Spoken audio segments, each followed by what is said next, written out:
In the middle of a lockdown, Ellie Bonnet is packing up her life. The long-term renter had been looking to buy her first home here in Melbourne for years. I'd been searching constantly in Melbourne, going from viewing to viewing, looking at body corp fees over $5,000 and thinking to myself, I really just don't want to sign up for this. Then the pandemic hit and the tech company that Ellie works for decided to go permanently remote. We are moving away from office spaces and going remote. I've really just wanted to embrace the situation we're in with COVID and move to Daylesford, which is the most special little town in the world.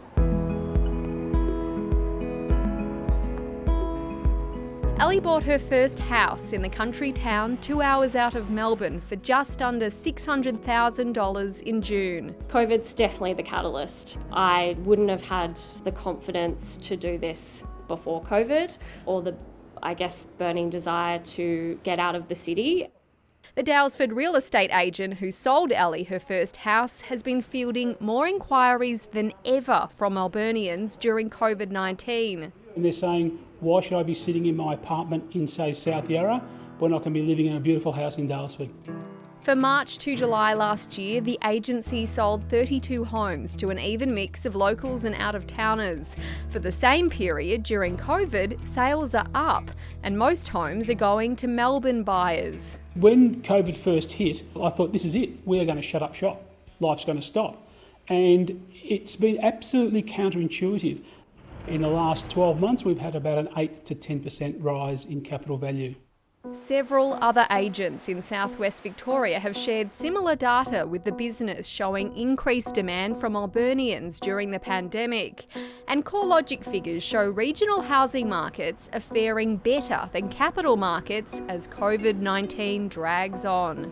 Brisbane's capital city growth is down slightly, while nearby Gold Coast and Sunshine Coast are holding up. Sydney's homes have lost value, while New South Wales regional coastal centres, Newcastle and Illawarra, are slightly up.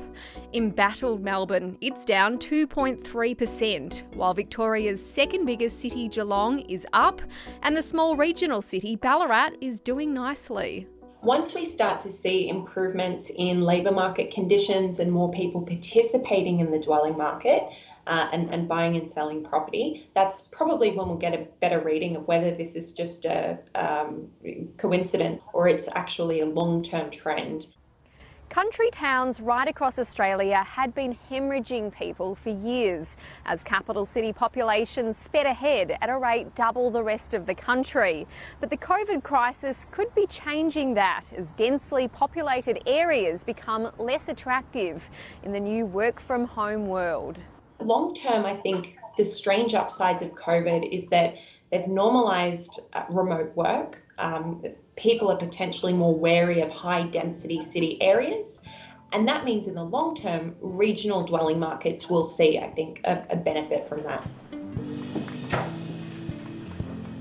I definitely can't wait to get the hell out of here. and I do feel like I'm escaping. I do feel like, if I'm honest, thank God and sorry, but I'm out of here.